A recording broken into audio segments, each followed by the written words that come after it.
읽도록 하겠습니다. 다니엘서 4장 20절부터 27절까지입니다.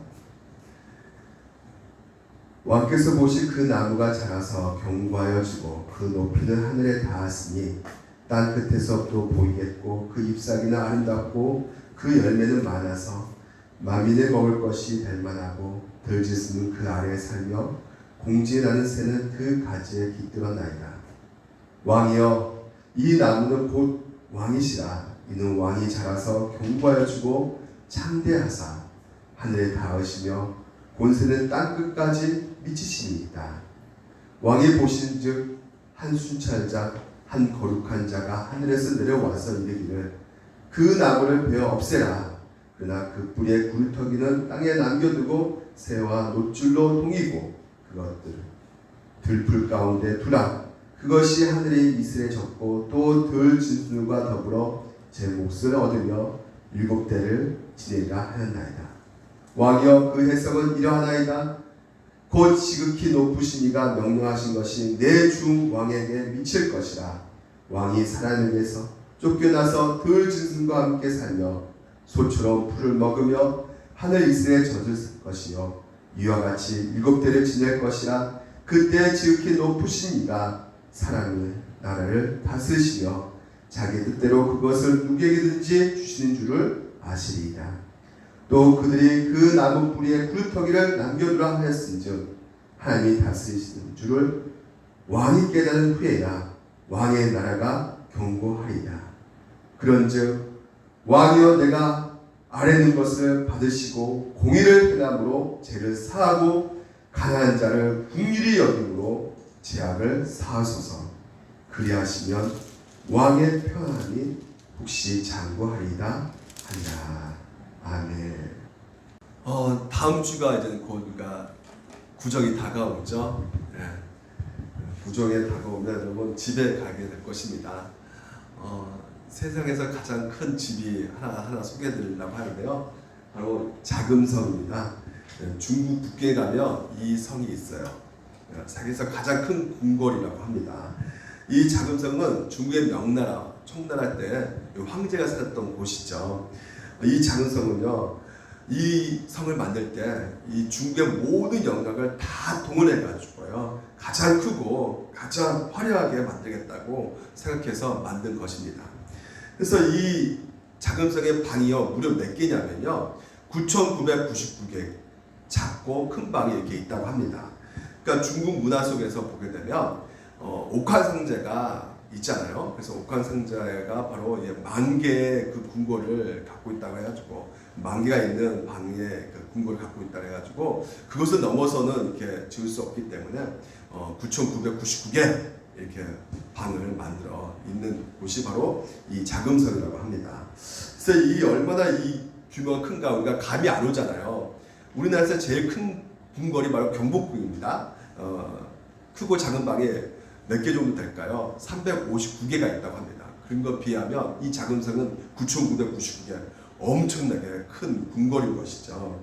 그래서 이 자금성에 살고 있는 이 황제, 과연 어떤 생각을 갖고 어떻게 살았을까 생각을 해보게 되는 것이죠.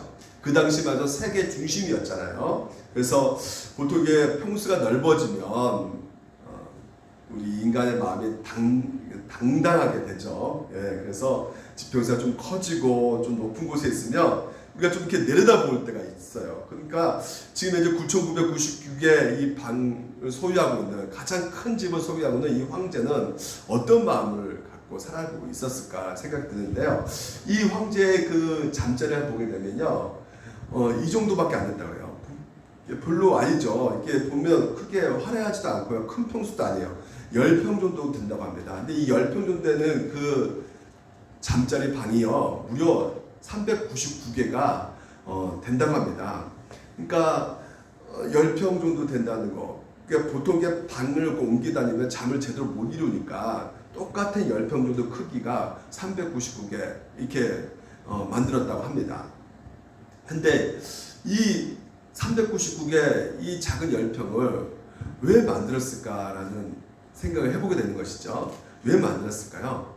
암살당할 위험이 있기 때문에 이 방을 이렇게 만들었다는 것이에요.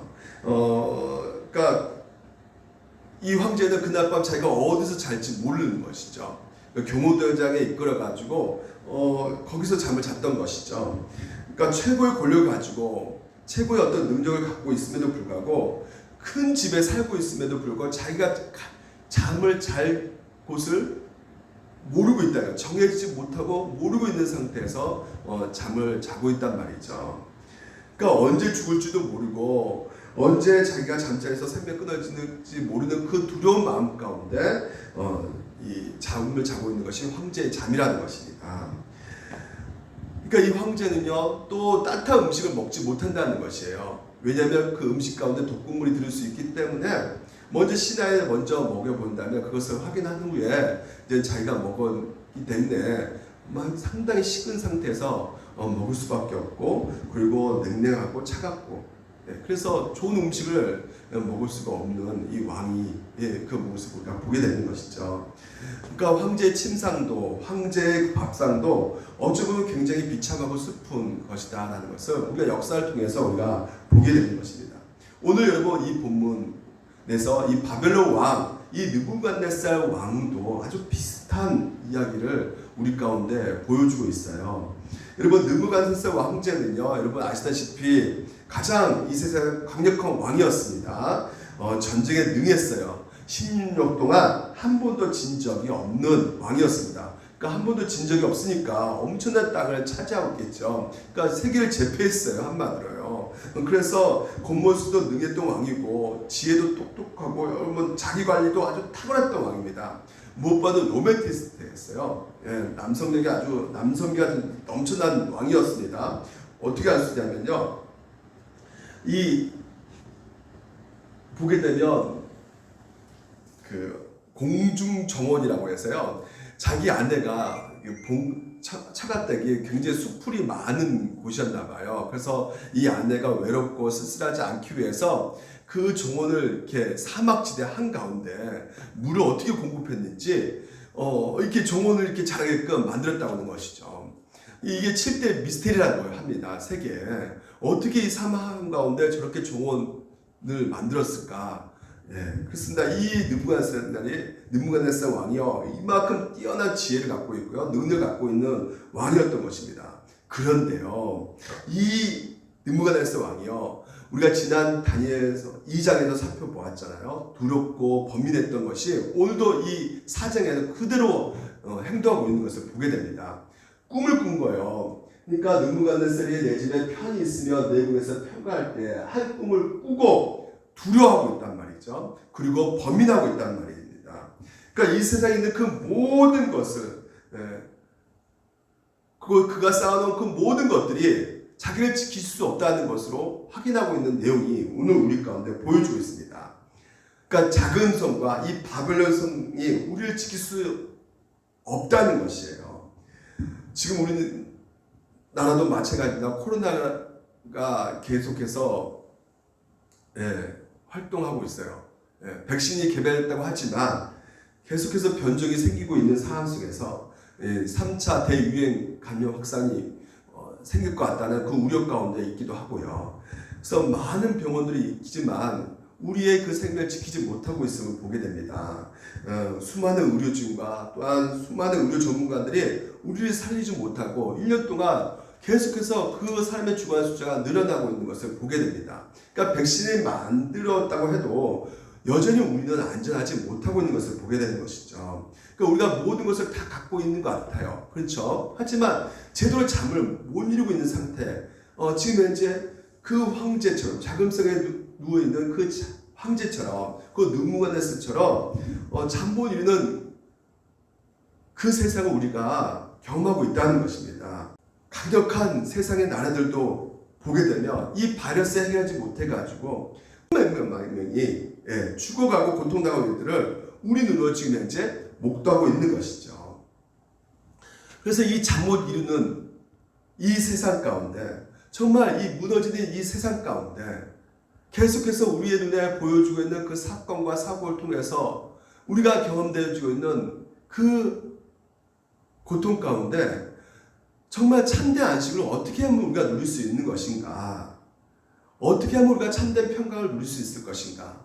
어떻게 하면 우리가 참된 기쁨을 누릴 수 있을 것인가? 오늘 다니엘 4장을 통해서 우리가 5가지를 한번 살펴보고 그것을 배워감으로 말미암아 여러분 한 주 동안 진정한 참된 평강과 안식을 누리시기를 주님의 이름으로 축원드립니다. 여러분 먼저 우리가 배워야 될 것이 무엇이냐면요. 첫 번째 이 세상의 실체라는 것이에요. 이 세상의 실체를 우리가 알아야 되는 것입니다. 여러분 느부갓네살이 꿈을 꾼 모습을 우리가 한번 보게 되는데요. 그 내용이 어떤 내용이냐면요.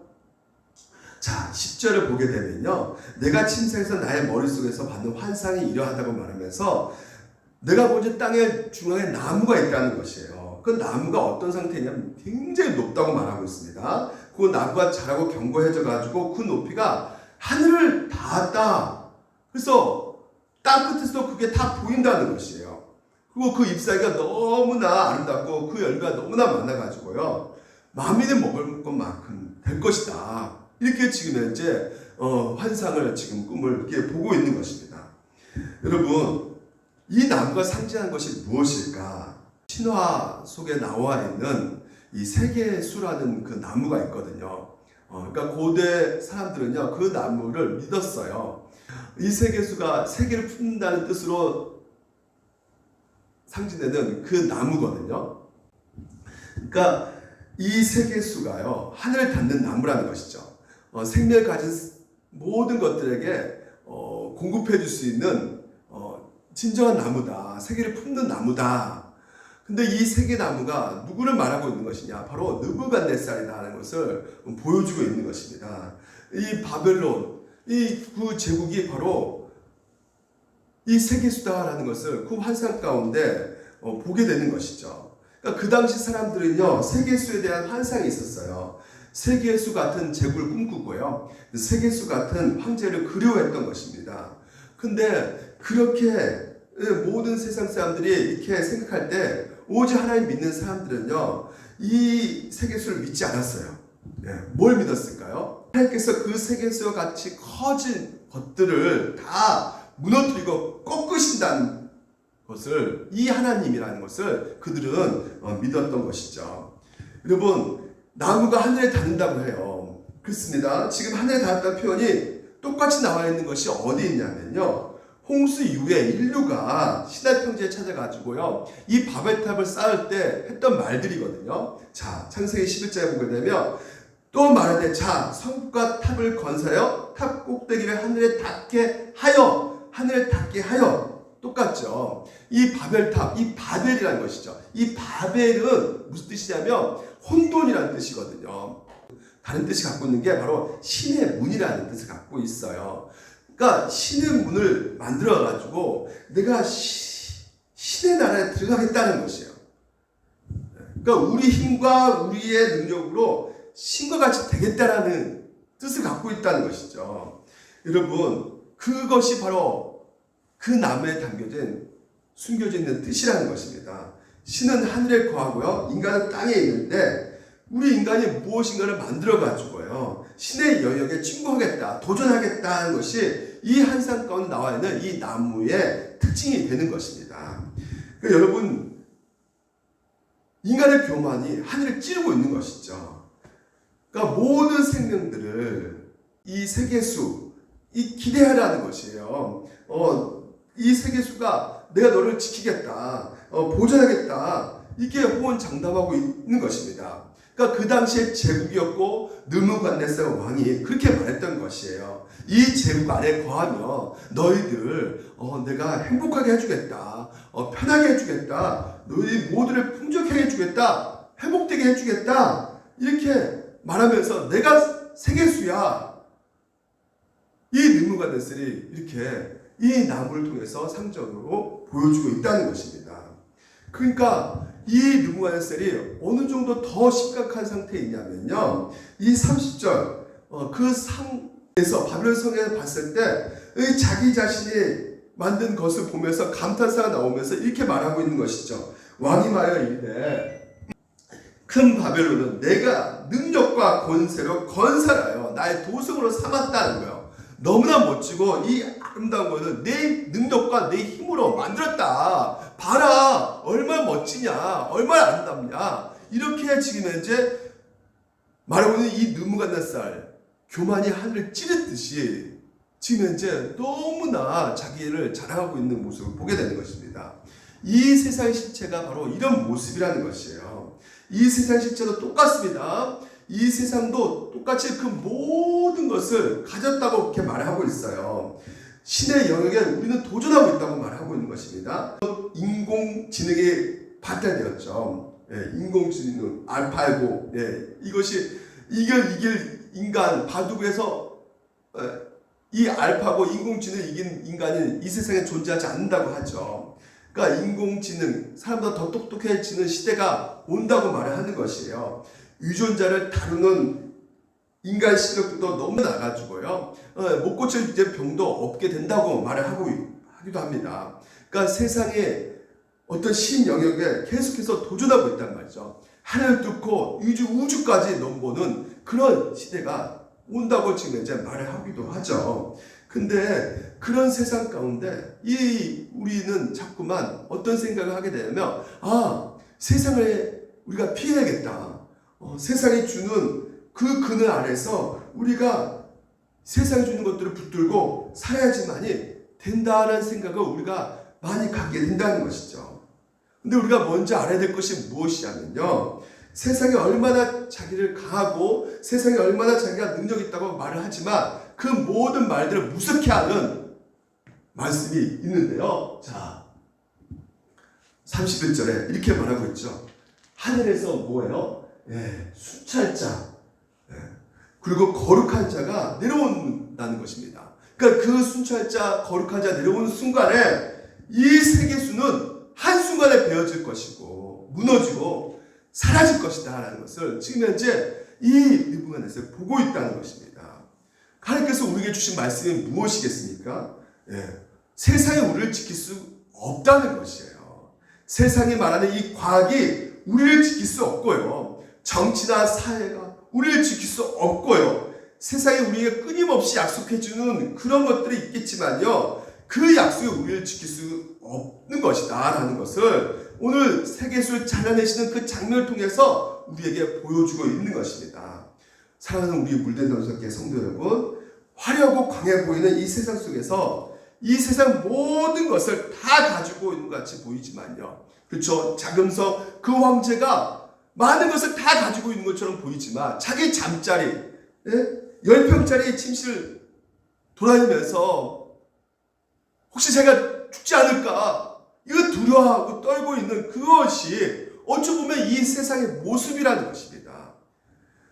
세상은 모든 것을 다 할 수 있다고 말하지만 그렇지가 않다는 것이죠. 이 세상은 여전히 우리 가운데 거짓말을 하고 있는 것이에요. 세상이 얼마나 두려워하고 떨고 있는지 우리가 알아야 된다는 것입니다. 이게 바로 세상의 실체라는 것이에요. 그렇기 때문에 세상을 부러워하지 마시기 바랍니다. 이 세상을 믿지 않는 자들의 그 말에 속지 않으시길 바랍니다. 여러분, 오직 하나님의 백성은 하나님께서 우리의 세계수가 된다는 것을 믿는 것이고, 그 어떤 다른 종류의 세계수 아래 피하지 않기를 결단하는 것이 바로 여러분이고 우리 믿는 자들인 것임을 여러분 아시고, 여러분 세상의 실체를 아시고 우리가 세상 속에 있는 우리들이 정확하게 하나님께 더 의지하는 믿음 가운데 살아가야 되는 것입니다. 자, 두 번째는 뭐냐면 오늘 다니엘 4장을 통해서 교만, 교만하지 말아야 된다는 것이죠. 여러분, 개구리가 하늘을 날고 나는 새를 보고요, 나도 날고 싶은데 어떻게 하면 날 수 있을까? 근데 좋은 아이디어가 생각났어요. 나뭇가지 새가 물고 있으면 나도 그 나뭇가지에 매달리고 물고 있으면 입에 물고 있으면 나도 같이 날 수 있겠구나 생각할 것입니다. 그래서 새 친구한테 찾아가지고 나뭇가지 물어, 나도 같이 물고 날 좀 날가게 좀 해줘. 그래서 새가 그래 알았어 하면서 새가 이제 날아다니고요, 나뭇가지 물고 그 같이 옆에서 물고 이제 날아갑니다. 근데 그것을 본 많은 개구리 친구들이 와, 굉장하다, 대단하다, 어떻게 저렇게 좋은 아이디어 가질 수 있어? 저 새 친구, 저 친구가 뭔가 대단한 것 같아, 이렇게 말하는 그 개구리 친구들의 무리를 보고 자기를 드러내고 싶어서, 아니야, 이건 내가 준 아이디어야, 소리 지르니까 입이 열자마자 거기서 막대기에 떨어져 가서 죽었다고 합니다. 여러분 뭘 말해주고 있습니까? 이 교만이라는 것이죠.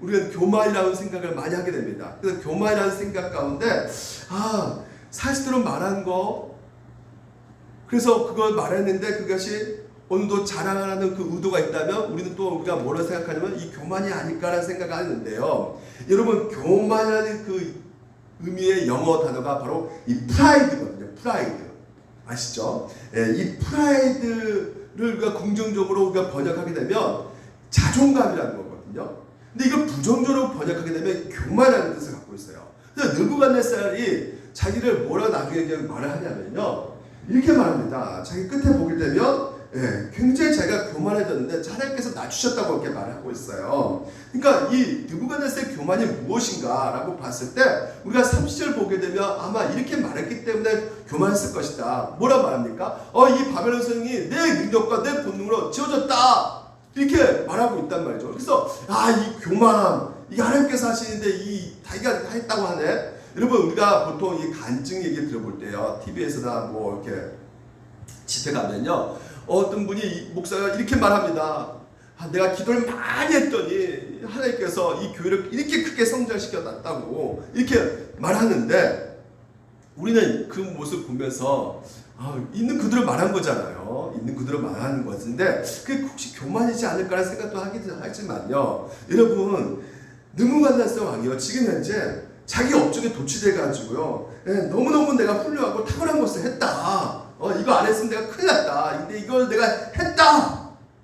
근데 그게 그를 교만하게 만든 것이 아니라는 것을 여러분들 생각하셔야 된다는 것이죠. 여러분 전에 이 IM 선교사가요, 내가 이렇게 사업을 확정했다. 하나님께서 그 은혜로 사업을 이렇게 크게 확정해서 내가 성공한 목회자다, 이렇게 말을 했거든요.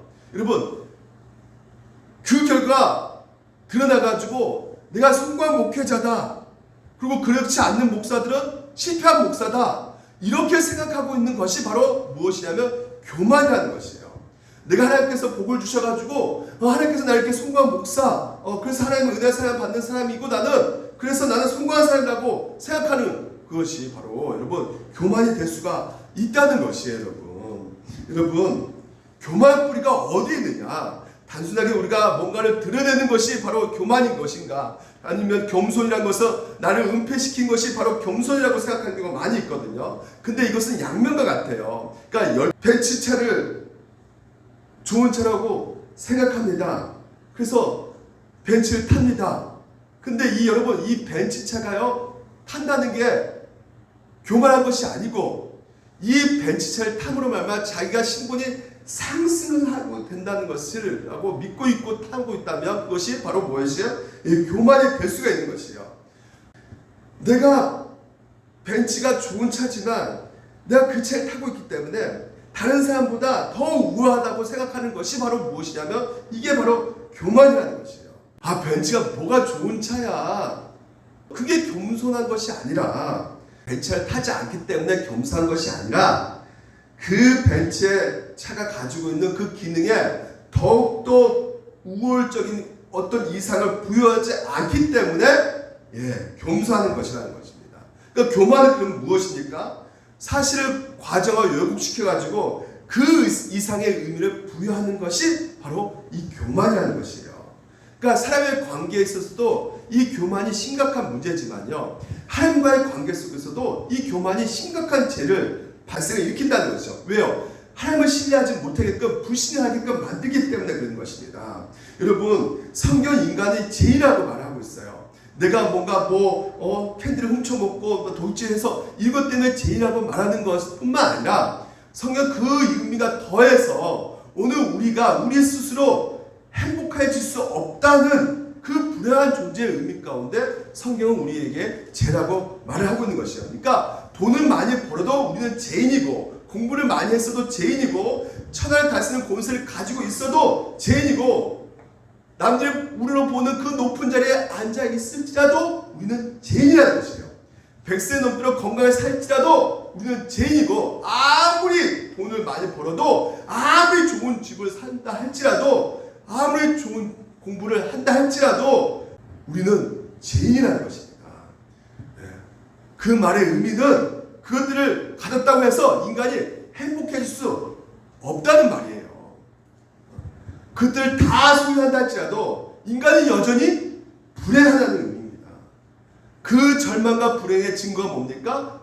죽음이라는 것이에요. 그러니까 인간이 돈이 생기고 권세 생기며 행복한 줄 알고 거기에 가장 큰 의미를 두거든요. 그래서 내가 인간이 좀 높은 자리에 올라가면 내 신분이 상승된 줄 알고 다른 사람은 없이 여기고 무시하기 시작하는 것이죠. 이런 현상들이 어디서 비롯되는가? 왜 돈을 많이 벌면 돈 없는 사람들 무시하고 또 높은 자리에 올라가면 낮은 자리의 사람들을 무시하고 내가 큰 교회 목회를 하고 있다면 작은 개척교회 목사들을 무시하고 그것 때문에 내가 더 높아졌고 나는 그래서 불행하지 않다고 생각하기 때문에 그게 바로 교만이라는 것이에요. 그러니까 사실을 왜곡시킨 것이죠. 아무리 큰 교회 목사 한다 할지라도 가장 존경받는 사람일지라도 그 사람도 또한 뭡니까? 죄인이라는 것이에요. 그렇기 때문에 뭐예요? 불행하다는 것입니다. 소유와 신분과 자기스러운 만족을 통해서 이 자기의 정체성을 왜곡시키고 있기 때문에 여러분 그것이 바로 이 교만이라는 것이에요. 사실이 아닌 것을 계속 말하고 있으니까 주어진 가치 이상으로 의미를 부여함으로써 더 나은 인간처럼 생각하고 있기 때문에 교만이라는 것입니다. 여러분 공부를 더 잘해서 더 나은 사람이 되는 것이 아니에요. 돈을 더 많이 벌어서 더 나은 인간 되지 않습니다. 더 좋은 집에 산다고 더 좋은 차를 타고 다닌다고 해도 더 나은 인간이 되지 않는 거예요. 더 착하게 살아도 더 좋은 인간, 더 나은 인간 되지 않습니다. 모두가 다 똑같이 불행하다고 성경은 말하고 있어요. 왜요? 죽음 때문에, 심판 때문에 그 죽음과 심판 앞에서 모든 것이 다 사라져버려 버릴 것이기 때문에 인간은 불행하다. 그래서 이 느부갓네살 교만이 바로 거기에 있는 것입니다. 자기가 이룬 업적에 도취되어가지고 내가 했다 이렇게 말했기 때문에 교만이 아니라 그 업적이 죄인이 아닌 다른 존재로 만들 수 있다고 생각했기 때문에 교만이라는 것이에요. 상대방 모든 신하들 그리고 거기 있는 바벨론 사람들 모든 사람들이 자기에게 굽신거리고 있기 때문에 내가 그래도 너들보다 신분이 상승되어 있어가지고 내가 너보다 더 잘난 사람이라고 생각하고 있는 그 자체부터가 뭐예요? 교만이라는 것입니다. 그래서 느부갓네살의 죽음부터가 앞에서 7년 동안 그 광야 생활 가운데 깨달은 게 무엇입니까? 그렇구나. 영원하지 않는 것을 알게 된 거예요. 자기가 소유한 것이. 그 죽음 앞에서 모든 것을 무로 만들 수 있다는 것을 깨닫게 되었던 것이죠. 그래서 비로소 이런 고백을 할 수 있었던 것이에요. 겸손할 수 있었던 것입니다.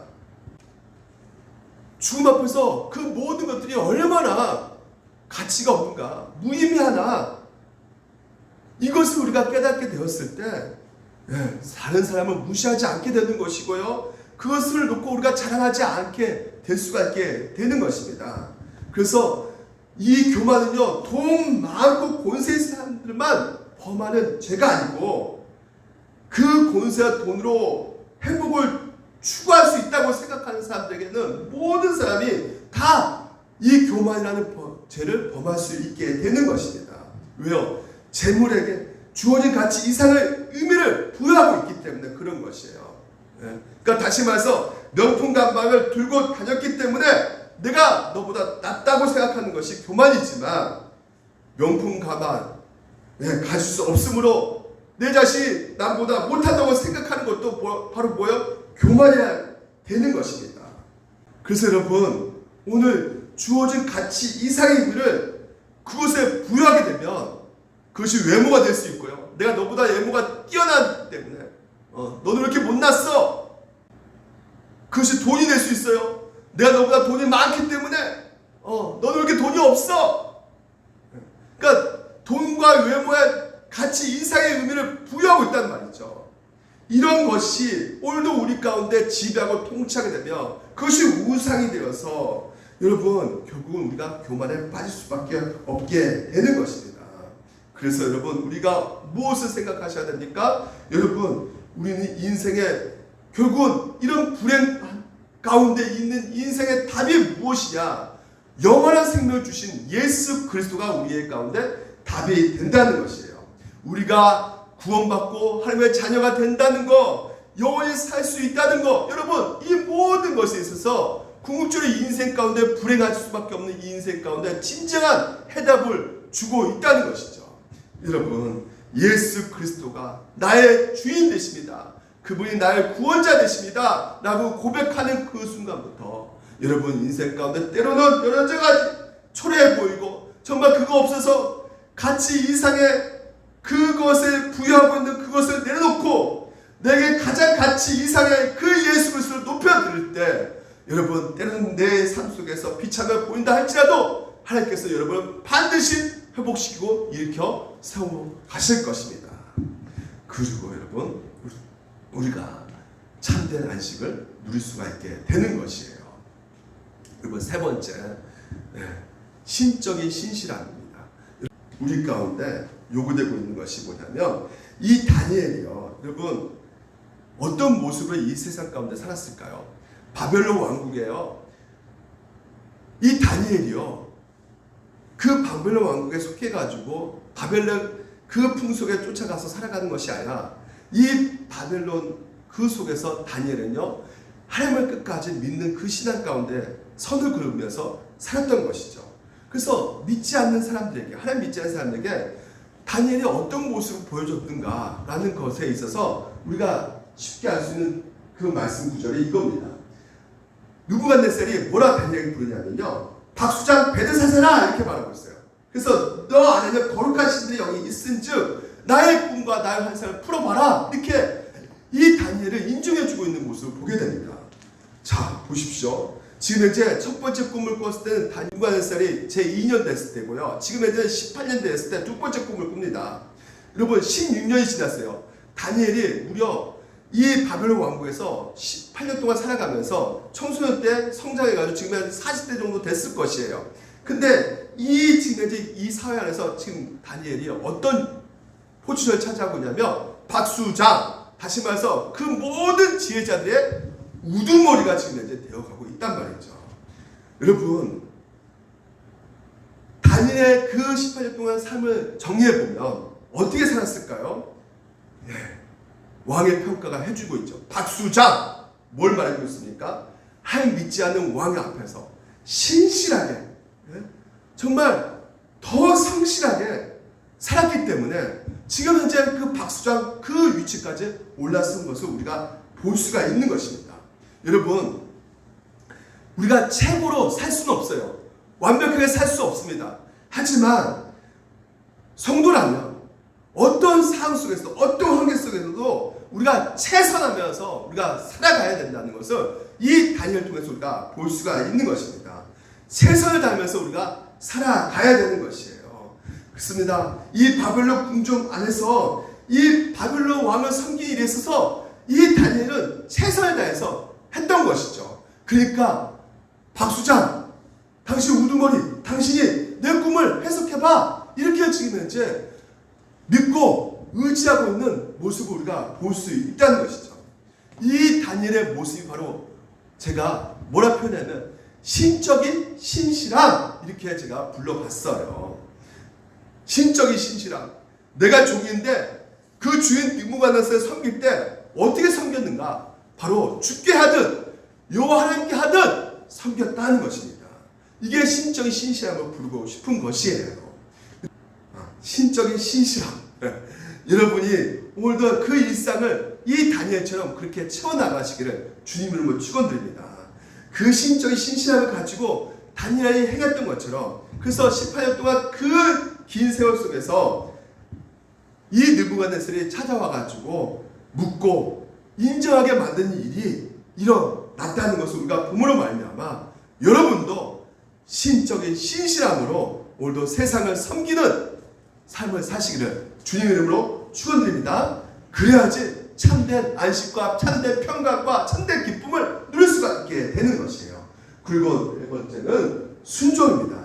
그러니까 하나님 말씀을 우리가 제대로 순종하자는 것입니다. 여러분, 이 느부갓네살 꿈을요, 그 당시 많은 술사들이 그리고 그 꿈을 해석한 사람들이 몰랐을까요? 네. 아니, 거대한 나무가 나타나고 하늘 닿는데 그 나무가 무엇일까?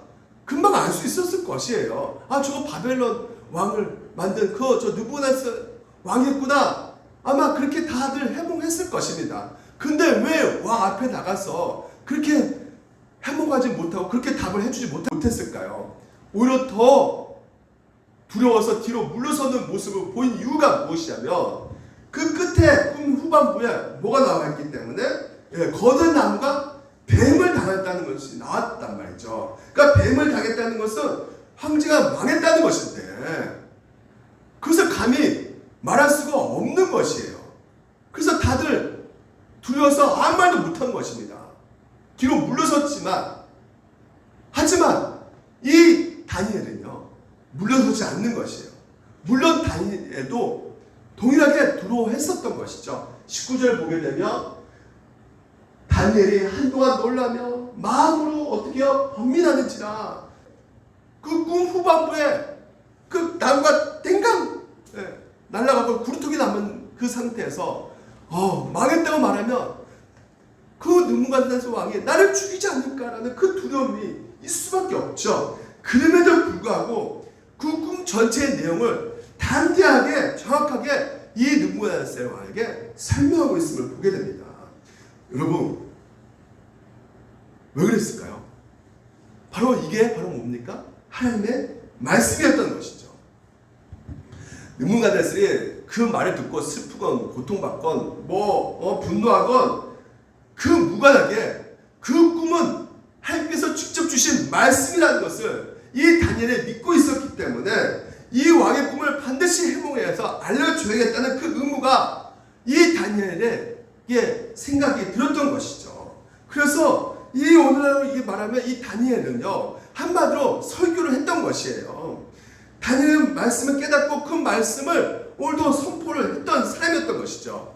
하나님의 말씀은 만드는 사람이 아닙니다. 하나님의 말씀 조작하는 것이 아니에요. 여러분, 하나님의 말씀을 이렇게 말하면 세상 사람이 즐겁게 들겠다 해가지고 말씀을 내 생각대로 내 의미대로 조작해서 말하는 것이 아니라 하나님께서 주신 그 말씀 있는 그대로 전했던 사람이 바로 이 다니엘이었던 것이죠.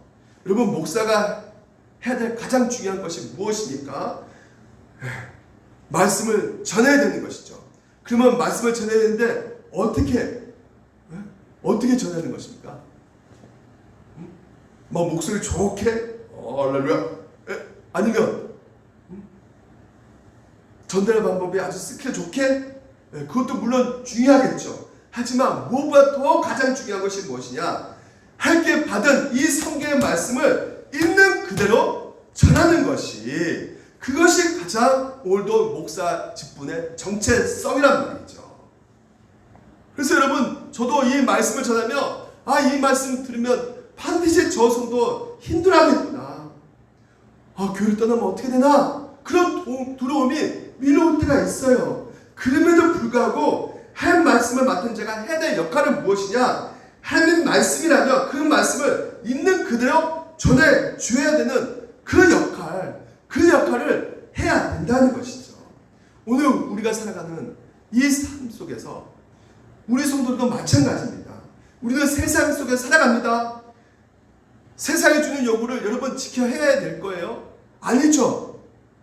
오늘도 우리 가운데 하나님이 주신 말씀이 있단 말이에요. 성령께서 오늘도 우리 마음에 알려주신단 말이죠. 그래서 성령께서 우리 가운데 생각나게 하시고 인도하시는 그 모든 방식 가운데 그 말씀을 통해서 인도해 갈 때 때로는 우리가 손해볼 수가 있어요. 때로는 다른 사람에게 거부당할 수도 있고요.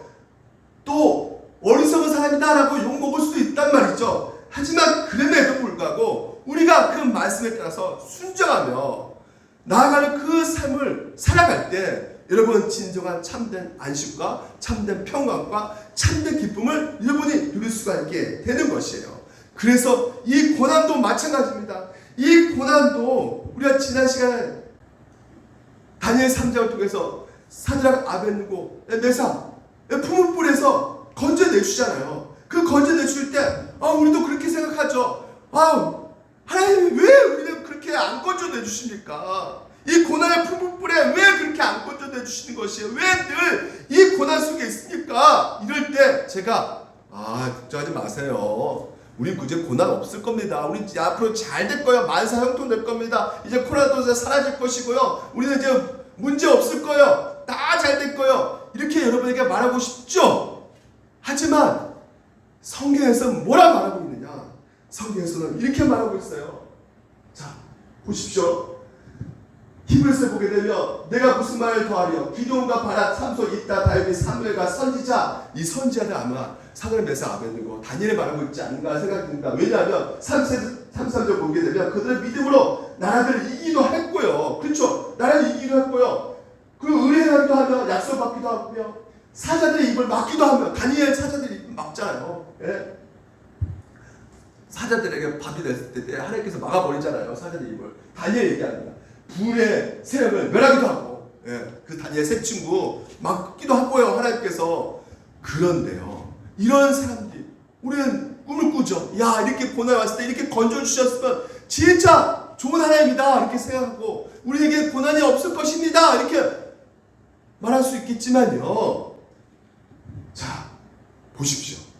어떤 일들은 조롱과 채찍뿐 아니라 결박과 옥에 갇힌 시련을 받았으며 이렇게 말하고 있어요. 돌로 치는 것과 톱을 펴는 것과 시험과 칼로 죽음을 당하고, 누가 대표적으로 보여주셨습니까? 예수 그리스도. 여러분 지금 현재 뭐라 성경에 나와 있냐면 그런 사람도 있고, 지금 현재 그 풀무불에 건짐당하는 그 세 친구도 있을 뿐더러, 그래서 풀무불에 뚜벅뚜벅 걸어 나오는 그 사람도 있을 뿐더러 또 어떤 사람이냐면 지금 현재 그 예수 그리스도 믿음으로 말미암아 그렇게 고난과 고통 가운데 톱이 켜는 군사들이 와가지고 이 몸을 살살 쪼개게 만드는 그런 엄청난 고난이 있다고 똑같이 말을 하고 있단 말이에요. 그러니까 똑같다는 것입니다. 어떻게 이렇게 사는 인생이 똑같다고 말할 수 있습니까? 어떤 사람은 진짜 고난도 모르고 정말 통통하게 살아가는 사람과 지금 고난밖에 모르는 인생이 어떻게 똑같다고 말할 수 있습니까? 근데 성경은 똑같다 이렇게 말하고 있단 말이죠. 이렇게 똑같다고 말할 수 있는 것은 뭐 때문에 그렇다? 그들의 히브리서가 말해주고 있어요. 뭐 때문에? 부활이 있기 때문이라는 것이에요.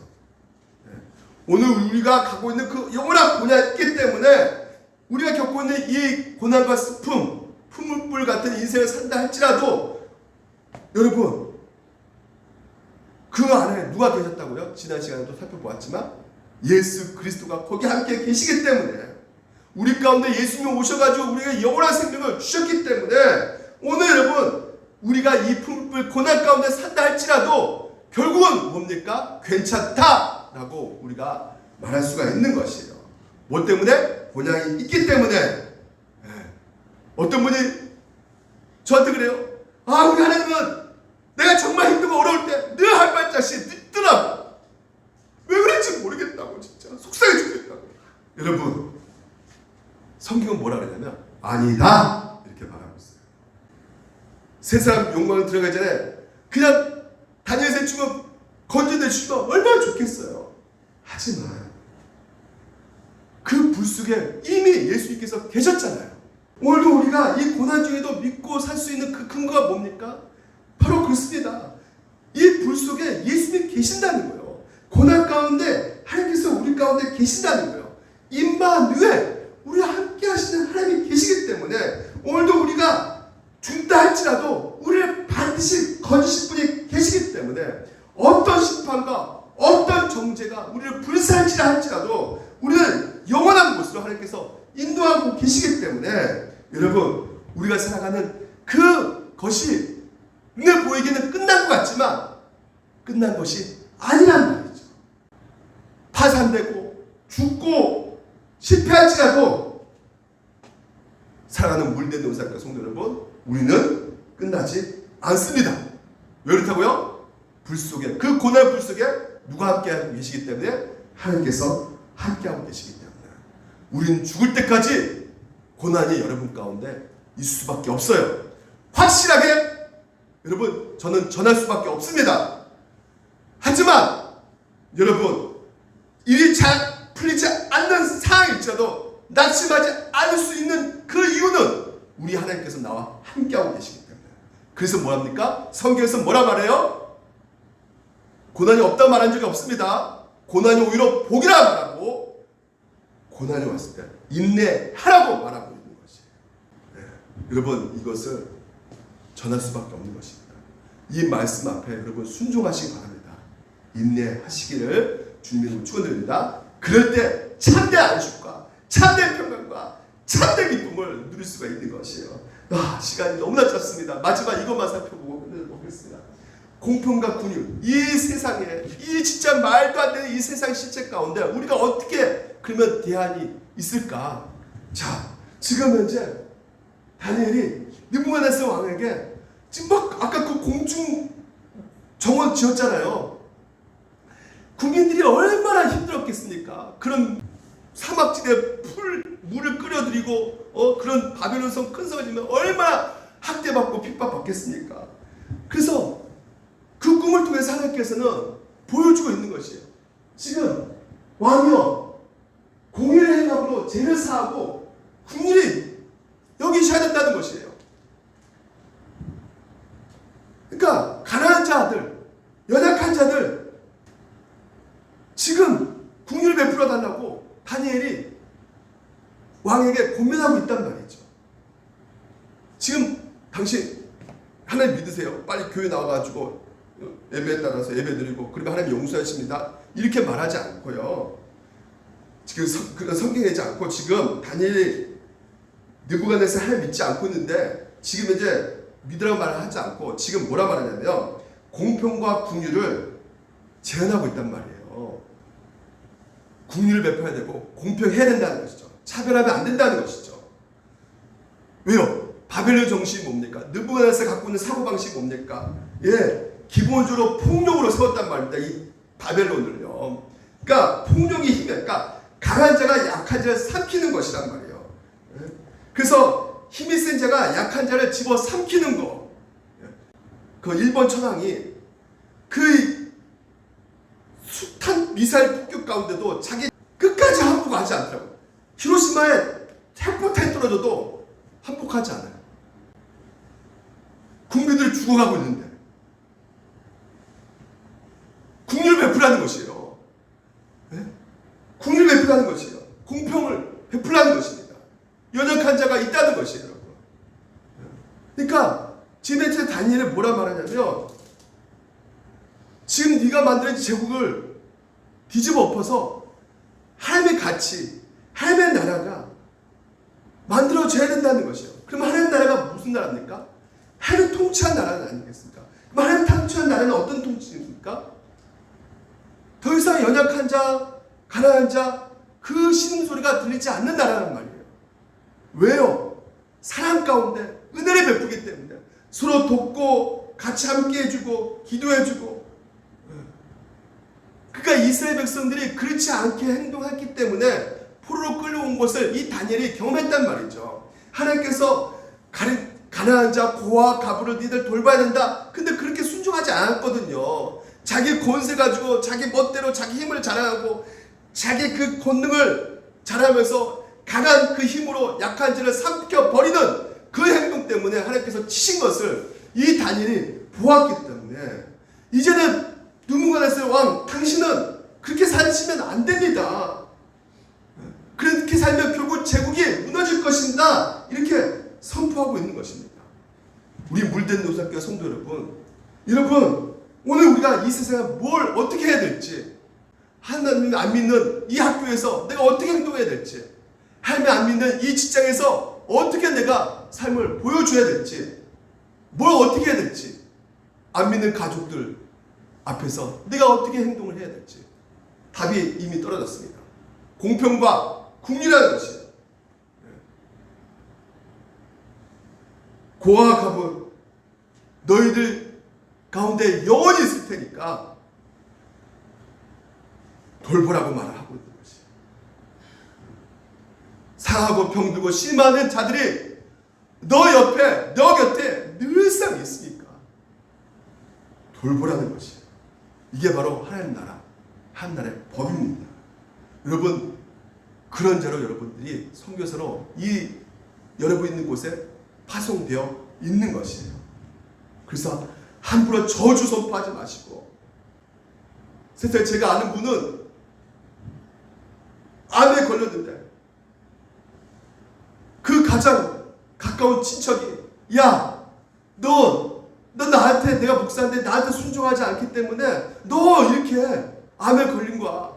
똑바로 순종하고 너 순종하지 않으면 결국 너 심판받아. 하나님 너 치실 것이야. 모든 관계 끊게 하실 것이야. 여러분, 우리가 그런 존재로, 그런 사람이 끌고 와가지고 겁박 주는 존재로 하나님께서 우리를 부르시지 않으셨단 말이에요. 예수님이 이 땅에 오셔가지고 그 창녀를 보고 뭐라 말씀하셨습니까? 야, 너 그렇게 창녀짓 사니까 돌에 맞지? 이렇게 말씀하셨습니까? 용서와 긍휼이에요. 같이 함께 울어주고 같이 함께 아파주고, 오히려 그렇게 말한다면 여러분, 그건 양육강식이란 말이에요. 영권 뭐 이런 것을 이용해서 삶을 겁박시켜가지고 자기 것으로 만들어가는, 누군가를 똑같은 바벨론 족을 만들어가는 꼴이 되는 것입니다. 그래서 이 느부갓네살 왕이 결국은 어때요? 이 다니엘 말을 끝까지 따릅니까? 따르지 않죠. 그럼에도 불구하고 다니엘은 끝까지 세상에 변화되든 변화되지 않든 끝까지 하나님 말씀 순종해서 전했던 것이에요. 그리고 그 삶을 살아냈던 것입니다. 어떤 삶이요?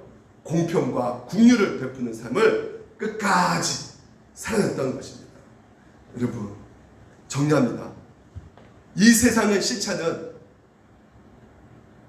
우리를 속이고 있어요. 두려워하지 마시기 바랍니다. 세상은 두려워하고 있단 말이에요. 오히려 그 자체부터가 두려워하고 있어요. 그렇기 때문에 여러분, 오늘 우리가 이 세상 가운데 어떻게 살아야 될 것인가? 교만하지 말고, 또 뭐요? 최선을 다하면서 맡겨주는 신적인 신실함. 오늘 여러분 그렇게 사셔야 되는 것이에요. 그래서 이 모든 것들이 어떻게 그게 가능할 수 있습니까? 바로 17절, 18절 계속 나오는 것이 무엇입니까? 17절도 25절도 이게 다니엘 사장의 주제예요. 지극히 높으신 이가 사람의 나라를 다스리시며 자기의 뜻대로 그것을 누구에든지 주시며 지극히 천한 자를 그 위에 세우신 줄을 사람들이 알게 하려 함이라. 오늘 누가 통치하고 누가 다스린다고요? 우리 하나님께서 통치하시고 다스리신다는 것입니다.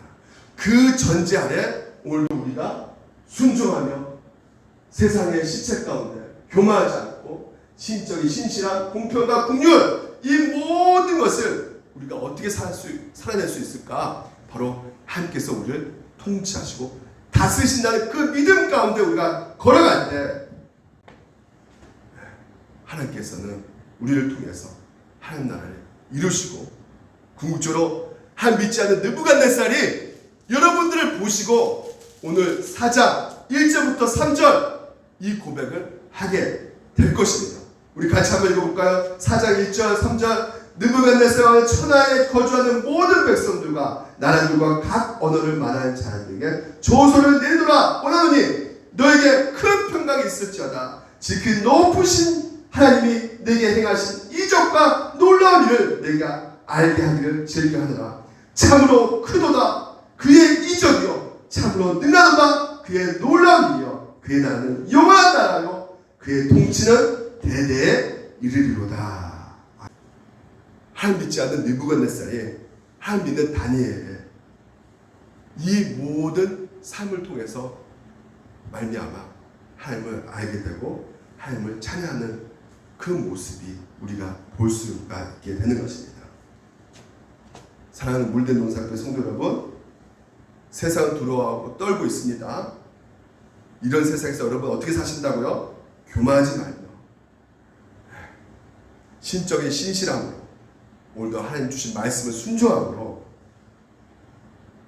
공평과 국률로 오늘도 우리가 베풀어 나갈 때 하나님께서는 여러분 가운데 참된 안식과 참된 기쁨과 참된 평강을 주실 거라 믿습니다. 한 주 동안 그렇게 사시는 여러분 되시기를 주님 이름으로 축원드립니다. 기도하겠습니다. 살아계신 하나님 아버지, 오늘도 우리가 살아가는 그 삶 가운데 여전히 고난이 오고 문제가 있고 아픔이 있고 상처가 있습니다. 하지만 그곳 가운데 하나님께서 두게 하시면서 우리를 위해 베풀어 주신 그 은혜가 우리 눈에 보이지 않지만 그 모든 삶 속에서 하나님께서는 우리에게 그 신적인 신실함을 주게 하시고 때로 우리를 교만하게 하지 않게 하시며 무엇보다도 하나님의 말씀을 통해서 공평과 그 국률하심을 보여주심으로 말미암아 이 땅 가운데 우리에게 참된 안식을 주고 있음을 우리가 믿기에 넉넉히 무너지는 세상 가운데 이겨나갈 수 있도록 하나님께서 베풀어 주신 그 은혜를 한 주간 동안 날마다 기억하며 걸어갈 수 있도록 주께서 도와주시옵소서. 그 은혜에 감사해서 오늘도 주님 아버지 앞에 예물을 드립니다.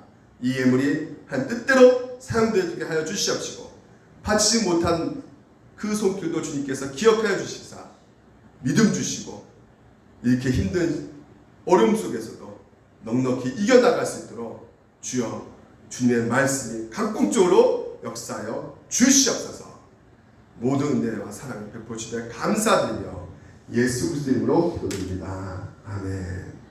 지금은 우리 주 예수 그리스도의 은혜와 하나님의 넓으신 사랑과 성령님의 감동 감화 교통 충만하심의 역사가 무너지는 이 세상의 시체를 다시 한번 정확하게 바라보고 오늘도 그 환경 속에서 하나님 말씀 이 5가지를 마음판에 새기며 참된 안식을 누리고자 하는 주님의 자녀들 머리 위에 지금부터 영원토록 함께 있을지어다.